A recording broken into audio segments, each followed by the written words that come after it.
Hi everyone, welcome to our YouTube channel. Today we're gonna learn something super exciting, which is the 5-factor personality model. So have you ever wondered why some people are super organized while others just go with the flow? Or even why some people love socializing and some prefer their own space? Well, it all comes down to personality. So what personality is? So personality makes us all unique. It's a mix of emotion, thoughts, and behaviors. It influences how we interact with others, how we handle challenges, and even how we perform at work. Now, you guys must have seen that we all have some different behaviors in our daily lives. But if you look closely, you will notice some patterns. Some people are naturally friendly while others prefer to work alone.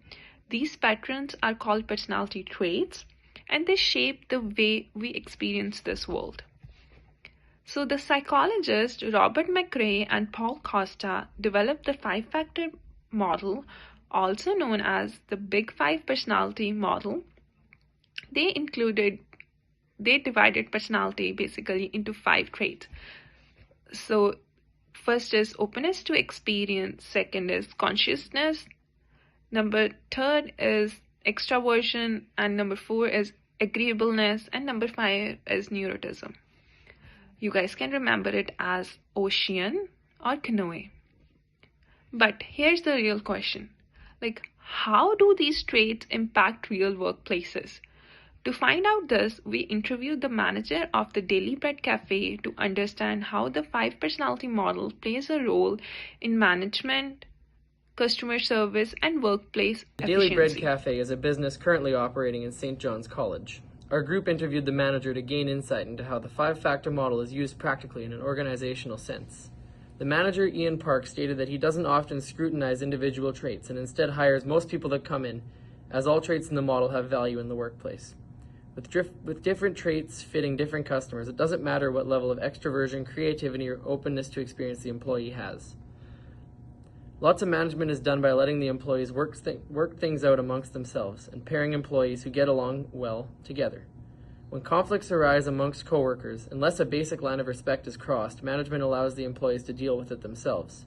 Overall, all factors on the model have a place in an individual that fits them. The manager of the Daily Bread Cafe believes that there's at least one customer that will fit any employee's personality, so therefore he doesn't scrutinize any of the traits of the model. With a lack of micromanagement and an emphasis on simply getting the work done, the Daily Bread Cafe has little to no employee conflicts at all. So openness experience is a personality trait that categorizes people based on their imagination, curiosity, and their creativity. So basically this just tells us that people who are open to new things or openly trying to find new ways to do new things or make things look way better because of how imaginative and curious they think. Their thinking is, like, for example, someone with this high openness to experience could walk into a room and be like, oh, if we paint this place in black, it's gonna look good, or if we do something like this, it's gonna look really good. And it can be really helpful for a business. But if someone has a low personality trait of this kind of openness to experience, they will walk into that same room and be like, oh, this looks fine, there's nothing that needs to be done. Those kind of people that have low personality trait of this openness to experience always want things to be done one way, not ready for changes, not ready to think outside the box and be like, oh, we have to do it this way and everything. And yes, in openness to experience, in an interview we conducted, we looked at the company of Daily Bread Cafe, and here's what the manager has to say about this, and I quote. He said, "Creativity is good in a smaller amount anyway. When it comes to the cafe, a bit of creativity is good as long as it falls within the guidelines of still keeping the products and services recognizable and to standard." As we've seen from this personality trait, we can see how effective and very potent having a high openness to experience trait can be in it. Conscientiousness is one of the personality traits in the 5-factor model. It characterizes people who are organized, dependable, goal-focused, thorough, disciplined, methodical, and industrious. People with low conscientiousness tend to be careless, disorganized, and less thorough. So how does employees being high or low in conscientiousness affect businesses? High conscientiousness will result in employees being more persistent, set higher personal goals for themselves, have more organizational citizenship, and result in less counterproductive work behavior. Low conscientiousness will negatively impact employees' job performance. This is because it will result in being careless, disorganized, and less thorough, and will result in the employees being less efficient, missing important details, and not getting jobs done in a timely manner. So there are caveats of using conscientiousness as a personality predictor. Just because an employee has a high score on a conscientiousness test does not necessarily mean they will be a good employee. Conscientiousness is a weak predictor of adaptive and proactive performance. So based off our interview questions, here's how the cafe sees conscientious employees. The cafe doesn't rely on personality models. Instead, the manager observes real performance on the job. The cafe's team-based approach ensures that even less conscientious employees stay productive because their coworkers depend on them. Their approach also ensures that even highly conscientious employees don't overwork themselves, and that those that struggle with stress have support. So in conclusion, while the cafe doesn't use the 5-factor model, it still values organized and disciplined employees. That being said, being a conscientious employee does not necessarily mean that the employee is better than the rest. There are many other factors that contribute to a good employee. According to the model, an extrovert is identified as someone who is outgoing, talkative, energetic, sociable, and assertive. Within the workplace, extroverted employees are often seen as more effective leaders due to their high levels of assertiveness, persuasiveness, and confidence in social settings. Using these traits, they can perform tasks more proficiently, adapt to challenges easier, and take the initiative. Extroversion versus introversion.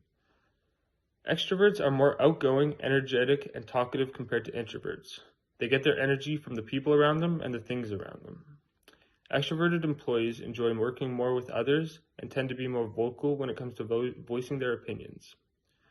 Introverts, on the other hand, exhibit more independent, cautious, and quiet personality traits.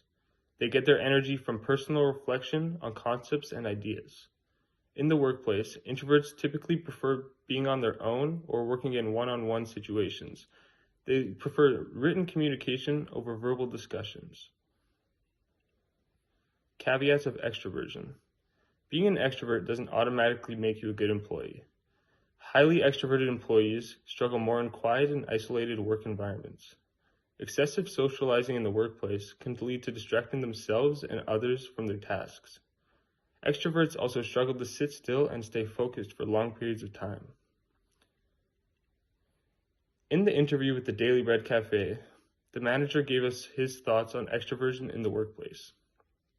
He feels that it doesn't matter that if an employee is extroverted or introverted.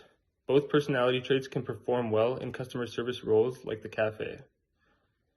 Introverted customers will have a more enjoyable experience with introverted employees, and the same goes with extroverted customers having a more enjoyable experience with extroverted employees.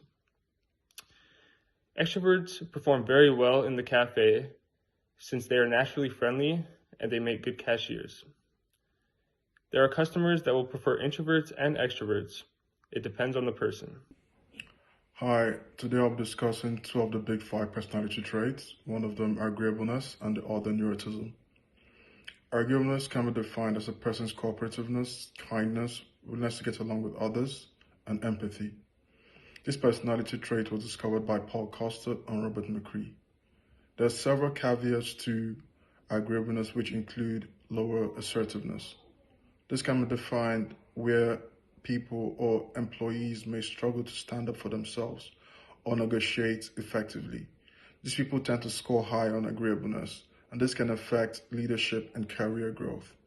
The other caveat to agreeableness is the potential for exploitation. Agreeable employees may be taken advantage of by less cooperative colleagues or supervisors.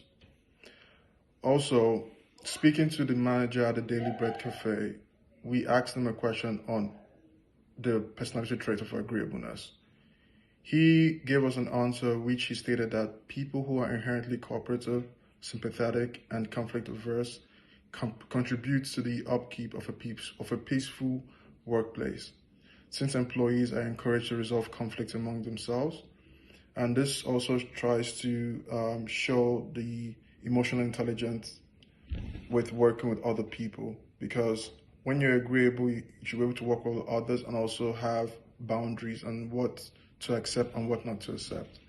So this was an eye-opener on the big personality trait of agreeableness.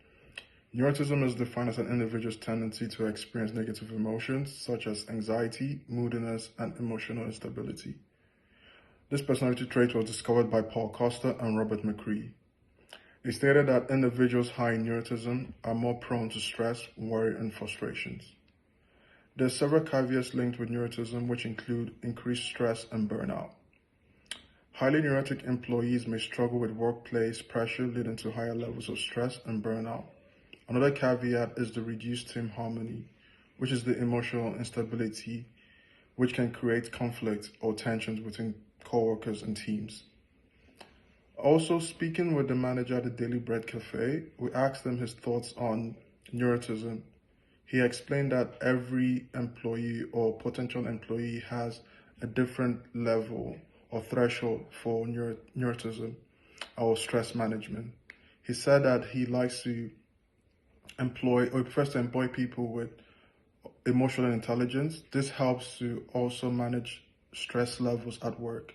And he also stated that if there's conflict at work or if certain employees have high stress levels, he gives them the ability or the choice to either go home to distress or find a way to distress at work.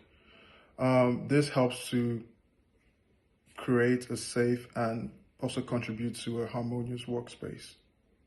These are my thoughts on neuroticism.